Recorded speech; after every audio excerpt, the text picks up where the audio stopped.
Today's story is one that comes from finding hope in unimaginable heartbreak. The incredible story of a local family fighting to find the good. Carly and Steve Flanagan join me. Glad to have you both here with me today. Thanks. Nice to be here. Absolutely. Okay, let's just help people get to know you guys a little bit. Tell me about where you guys are from, if you're local to Champaign, things like that. You can go ahead. Sounds good. I'll start. So we are not originally from Champaign, but both of us have lived here for over 10 years now.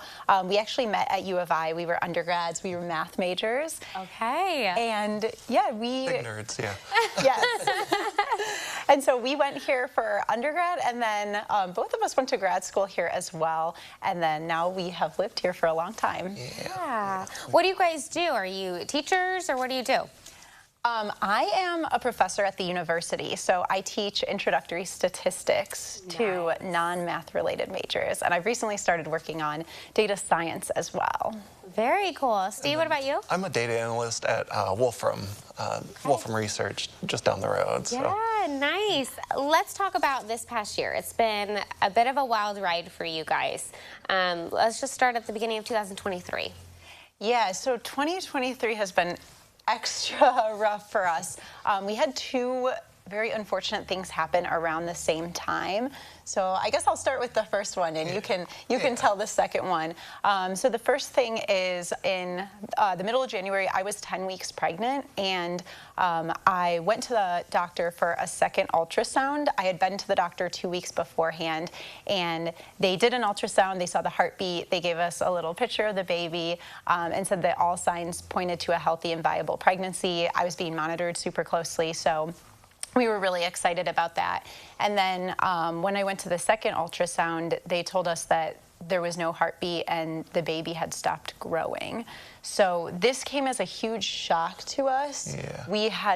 We just didn't expect that that was going to happen. So it was really rough. Oh my gosh. Yeah, we were on the path to being parents, and then it was an abrupt stop. But then just before New Year's, I woke up one morning and I had a giant lump on my neck, and no other symptoms whatsoever. And so I was like, this is very strange. And her mother was a nurse, and so we were with her at the time, and I was like, Nurse Natalie, can you tell me what's going on? And she was like, I don't know what's going on. And her sister is also a PA, and so we asked her, and she didn't know what was going on. And so we looked up on Google, of course, and of course every time it says cancer, right? So that's never the case usually. But I decided to go to the doctor right away, even though I didn't have any other symptoms. I was like, I don't know what this is. I don't have strep or anything. So I went to the doctor, and they did a CT scan on me, and they found that they told me that it might be lymphoma.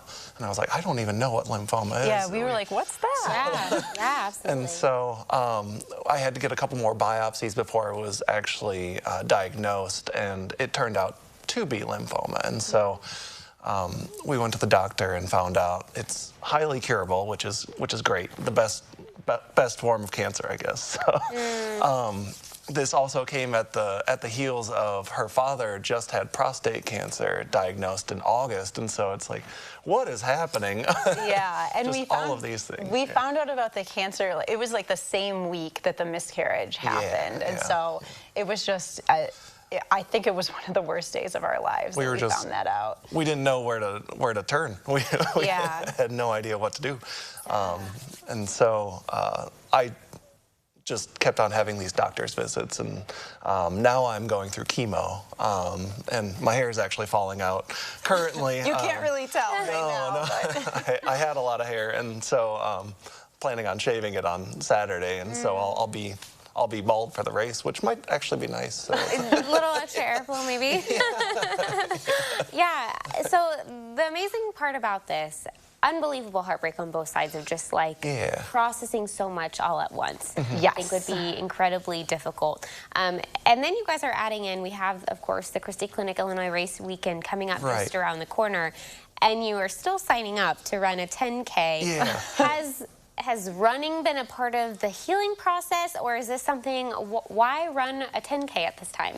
That's a good question. So we did sign up before all of this happened. Okay, fair, good. But we still want to do it. Steve and I have been doing we started doing the 5K, and then we switched to the 10K, but we've been doing it for the past couple of years, and it's one of the highlights of our year. We love living here and seeing the community come together, and we figured that our lives have kind of been uprooted and things haven't been very normal, and this is one thing that we do every year, and we want to do it even though Stay it probably normal. is it's probably going to be hard. We might not run the whole time.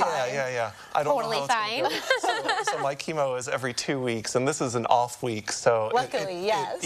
if it was during the week of, I would probably be sleeping. Yeah. I'd